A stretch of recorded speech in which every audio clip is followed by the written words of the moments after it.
I have some important info here. Whether you're a homeowner or a contractor, doesn't matter. This could apply to you. If you're installing roofs or looking at getting a roof done. I'm on a roof and I'll explain why here.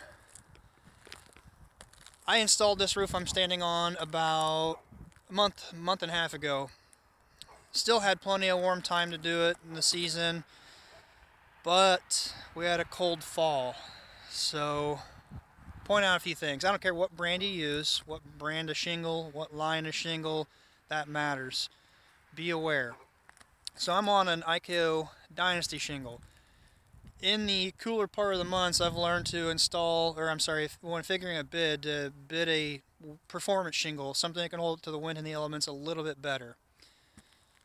So billion-dollar roofing manufacturer companies have a lot of money and resources to pay really good smart attorneys, and they're going to write in the fine print, typically little things that may say during cold weather application you need to spot or seal your shingles. So every shingle here, every row, and this is a good size roof, from the end down, where am I pointing here, from there all the way down, all the way up, every shingle needs typically 3 dots of sealer under the shingles. Whether you do it during installation or right after, you got to go through and seal. It's a lot of extra material, it's a lot of time. I've roofed personally 16 years, never have I heard of any company I've ever worked for doing it, talking about it, or ever done it. I got a call from this guy to fix some shingles that blown up. I knew I installed Dynasty shingle, and I'm a firm believer that's a pretty good shingle. The warranty's good. There's many other brands and manufacturers that have good warranties, but if there's a problem, you're going to have to pull a sample and send it in to them. They're going to inspect it. If it's word in the fine print, cold weather application, and they didn't spot those nails, it's not a manufacturer defect. I'll try to hold my phone here a little better. I'm kind of chilly. If it's not a manufacturer defect, they may not be reliable to replace it for a manufacturer warranty claim. What's that mean to you, the homeowner or the contractor? If you didn't spot it, they're not going to cover it. It's not on them. If I was in their shoes and it wasn't anything I did wrong, I wouldn't want to be liable.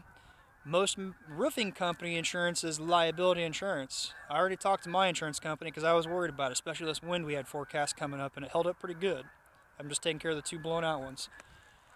Insurance, liability insurance for roofing companies is, say, we burn the building down or somebody got hurt. That's what that's going to do. It's not going to cover, lack of better words, neglect on the installation, the company, because even though it's not installed bad, it didn't follow the manufacturer's recommendations because of cold weather application. Yes, you can, but look at the fine print. Any brand, look it up. Know your product, know the installation procedure for the temperature and climate you're in.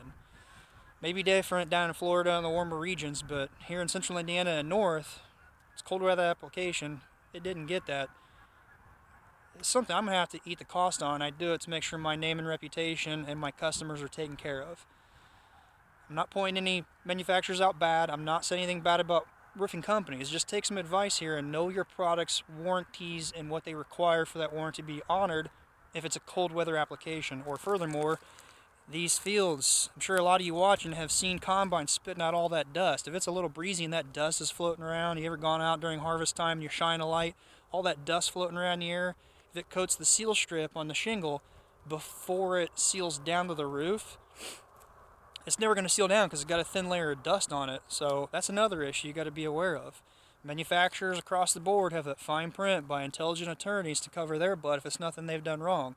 So you, the contractor, need to be aware and know what manufacturer you're using, their warranties and their claims, and what they require of it. Otherwise, you could be stuck with a big bill you may or may not be able to cover, a big headache, a big liability and expense. So just be aware of that. I hope this helps make a better informed decision for the owner of the home and property, making sure they choose somebody good, someone that not only has all the proper setup, insurance and all that, but knows the warranty information on the manufacturer shingle they're using.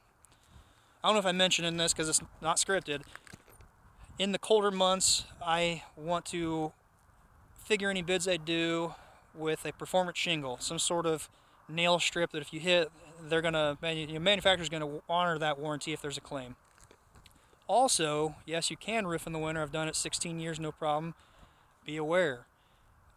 This year, started thinking about last year, I just kind of want to shut down new roof installations based on the weather, say October, November, December, It gets really cold, really windy. It's bad for the installers to install in. Does add another level of safety, but just the product. If the product isn't going to stick down, you could be stuck with an issue. So know your warranties from your manufacturers.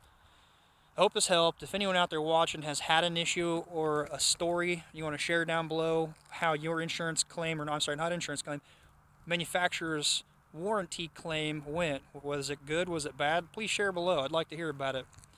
Thanks, and have a good rest of the 2019 and great 2020 to come. Thanks for watching.